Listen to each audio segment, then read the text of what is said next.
আসসালামু আলাইকুম রহমতুল্লাহ বরকাত। শুভ সকাল। গতকালকে রাতে একটি টক শো দেখছিলাম। সেই টক শোর ব্যাপারে সামান্য একটু আলোচনা। সেই টক শোতে ছিলেন ব্যারিস্টার আব্দুর রাজ্জাকী সাহেব এবং গোলাম মাওলা রনি, সাথে আরেকজন ছিলেন। তো রাজ্জাকী সাহেবের বক্তব্য শুনে ভালো লাগলো এবং গোলাম মাওলা রনিও বেশ সুন্দর বললেও দু একটি কথা যদিও ব্যতিক্রম, তা সে হইতেই পারে।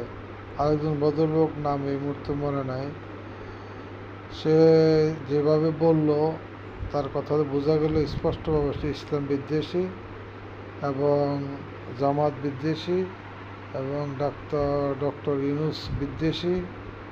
কারণ সে বলছেন ডাইনপন্থীর উত্থান ডাক্তার ইউনূস সাহেবের মাধ্যমে হচ্ছে এবং এটা বাংলাদেশে গত 53 বছরে মেনে নেওয়া হয়নি, এখনও মেনে নেবে না। তো এই সমস্ত লোকজন তো রাষ্ট্রদ্রোহী কথাবার্তাই বলে, ইসলাম বিদ্বেষী কথাবার্তাই বলে। এদের কাজকর্ম দেখে এদের জন্য দোয়া আসে না, ঘৃণা আসে। তারপরেও দোয়া করব এদেরকে আল্লাহ সঠিক বুঝ দেখ, আল্লাহ দেশের জন্য, এদেরকে দশের জন্য, মানুষের জন্য কাজ করার তৌফিক দান করুক। এভাবে ভারতের দালাল সেজে বা তাদের আমার রামদের গুণগান গাওয়ার জন্য তারা টকশোতে আসে, এই ধরনের টকশো আমরা পছন্দ করি না, জাতি পছন্দ করে না। আর জুলাই আন্দোলনকে সে সমর্থন করে না, তার ভাষায় স্পষ্ট বোঝা গেল।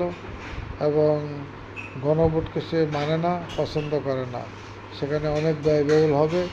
তো এর উত্তরে আমি একটি কথা বলবো দেশবাসীর কাছে এবং ওই ভদ্রলোকের কাছে, যে হাজার হাজার কোটি টাকা দেশ থেকে নিয়ে গেল এই দেশদ্রোহী ডাকাত গুন্ডা বাহিনী, সন্ত্রাসী আওয়ামী লীগ, তাদের বিরুদ্ধে কোনো কথা নাই।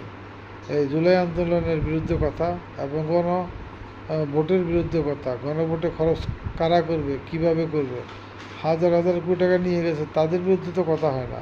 আর এখানে কয় টাকা লাগবে, কত টাকা, দেশের স্বার্থেই তো হবে খরচ। আল্লাহ আমাদেরকে সঠিক বুঝ দেখ, এই ধরনের বিরোধিতা থেকে বিরত থাকি। আল্লাহ সবাইকে বুঝ দেখ, হেফাজত করুক, হেদায়েত করুক। এটা রেখেই ধন্যবাদ।